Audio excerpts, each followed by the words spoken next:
What is Constructivism? It is a modern avant-garde art movement that looks something like this.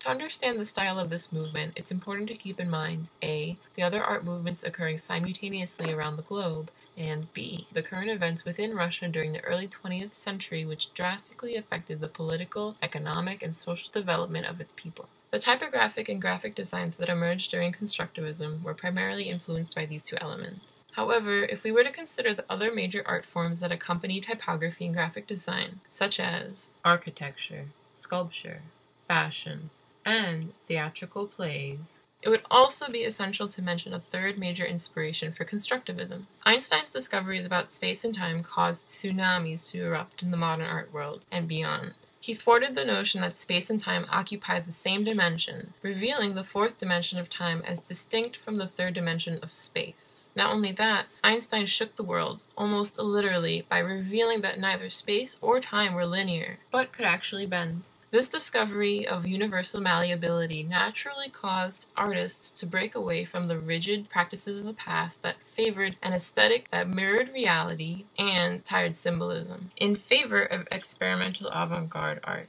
Two very important ideas that are unique to Constructivism and emerge as a result of all three aforementioned influences, that is, other art movements, Russia's political, economic, and social state, and Einstein's discoveries, are factura and tectonica. Factura encompasses the inherent nature of a material, such as its texture, chemical composition, weight, shape, and so on. For example, the factura of glass could be its smooth texture, its fragility, and its translucency. Tectonica encompasses how the material behaves over time, and possibly in conjunction with other materials, and how a final piece created with that material is put to use, or what purpose it serves. For example, consider the Statue of Liberty. The fact that its coppery skin has eroded to green over time shows how little its artist took into account the factura, or inherent properties, of copper. It's not easy being green. Yet, copper's tectonica in the presence of acid rain makes it so. That said, let us take a quick look at the other art movements going on at the same time as Constructivism. There is Dada, the seemingly random and highly satirical anti-art movement. Futurism, the placement of optimism and beauty in locomotion, locomotives, and industrialization in general. Cubism, the divergence from hyper-realistic depictions of reality to uniquely perceived abstractions of reality. And suprematism, the spiritual reverence for shapes and geometry as the purest form of beauty. In Constructivism, for something to be beautiful, it must necessarily be useful. This differs from other art movements, which place beauty in some sort of aesthetic quality. The usefulness of Constructivist, typographic, and graphic designs lies in its ability to convey a clear, concise, and powerful message. Because the typographic and graphic designs of Constructivism were mostly directed towards Bolsheviks, many of whom were illiterate or could barely read, it is common to see a graphic image or collage photography accompanied by just enough words so as to be as easily understood as possible. In fact, literacy campaigns were common subjects of Constructivist graphic and typographic art. Female literacy is the subject of this poster by Elizaveta Kruglikova. Notice how the unadorned yet bold words stand in stark contrast from the rest of the image, thus making it very readable and legible. On the top it reads, "Woman, learn to read and write." On the bottom it reads, "Oh, mommy, if you were literate, you could help me." Before we shed some more light on the current events within Russia that caused this shift in artistic expression, let us first consider some common graphic and typographic practices of the movement, as employed in this case by Alexander Rodchenko. In one of his most recognizable pieces, a portrait of Lilia Brick shouting "books," Rodchenko uses a succinct, bright, and contrasting color palette. Sharp angles, straight lines, and simple shapes align in perfect symmetry to give this piece a pristine orderliness that seems computer-made rather than handmade. Combined, these elements command attention and ignite excitement. Constructivism is known for giving rise to graphic design as we know it. Just think of the smooth, crisp, and uniform look you were so easily able to achieve with the Adobe suite. The asymmetrical, imperfect beauty of the human touch isn't sought after in these works of art. Rodchenko made a lot of graphic art based on the work of Vladimir Mayakovsky, a Russian futurist poet influential in the fight for a workers' rule as opposed to Stalinism in Russia during the early 1900s. Mayakovsky often provided Rodchenko with the text that Rodchenko would render into art.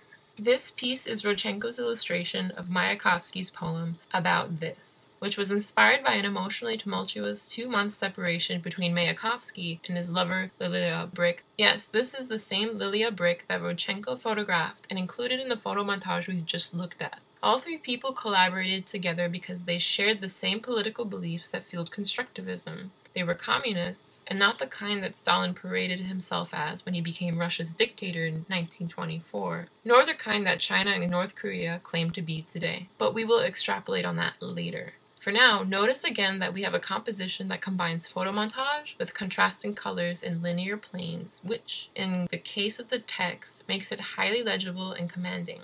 The focused, highly attentive stare of Lilia Brick seems to mimic the effect that this piece, with its attention-grabbing composition devoid of unnecessary distractions, wants from its viewers. As we're beginning to see, this kind of artwork was created to send a powerful message in the most legible and readable way possible. But why? And what is a common theme across these messages? Imagine this. You are in Russia during the early 1900s. It is a time of destitution for the majority of the population. World War I is raging on in the background, and you, a member of Russia's working class, a farmer or factory worker perhaps, are struggling to make ends meet. Your leader, Tsar Nicholas II, is becoming increasingly unpopular amongst you and your friends because he just won't stop throwing your country's resources at a war that seems to do more harm than good, and impact you more than him. Day by day, another friend or neighbor complains in disbelief that their wages have decreased by almost half since the year before. At least they still have a job, you think, unlike your sister, who, like so many other members of the proletariat, are facing the largest rate of unemployment the country has seen yet. And things are only getting worse for you and the Bolsheviks, the members of the proletariat or working class, when it comes to meeting the basic necessities of life. So, revolutionary ideas start to foment in conversations amongst you and your kin, because communism promises what capitalism fails to provide: a livelihood and reasonable living conditions for those living outside of the bourgeoisie, or, in other words, the factory or farm owners. It promises employment and education for all, a fair distribution of resources based on need, not wealth, things which may be attained if capitalism is renounced for communism. When push comes to shove, the February Revolution of 1917 overthrows Tsar Nicholas II. Who or what takes his place? The provincial government, a government of aristocrats, or bourgeoisie. So what comes next? The October Revolution of 1917.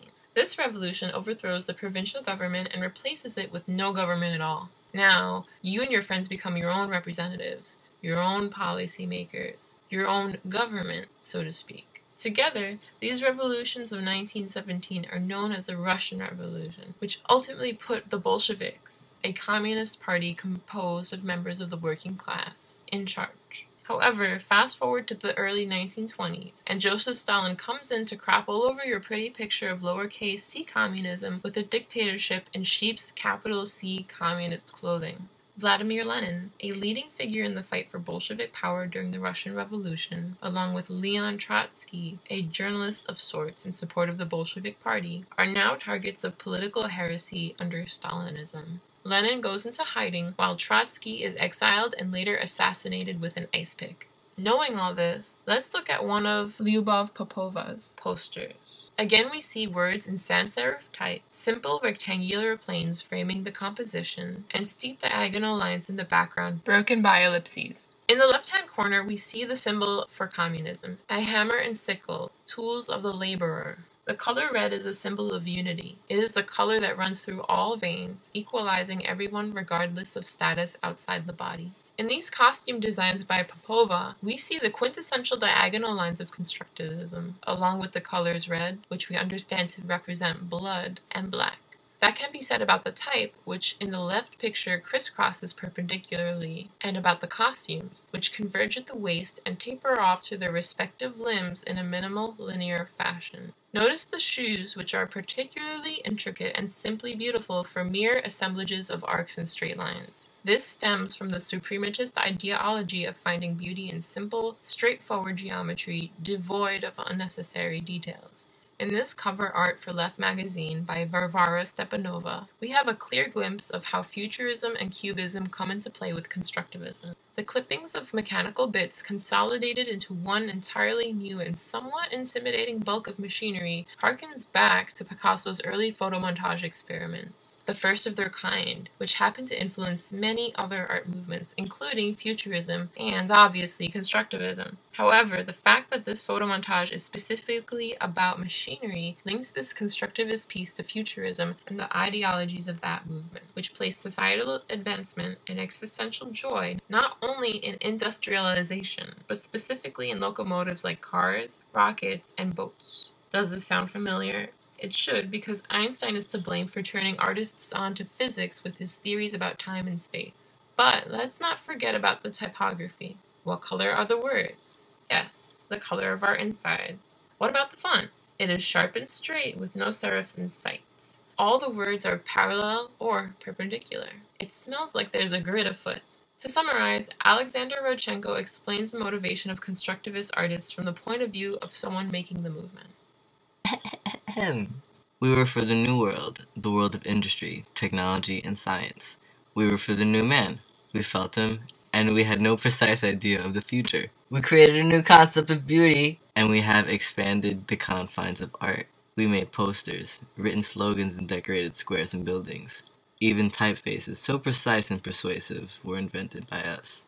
We made new objects whose utility no one questions any longer.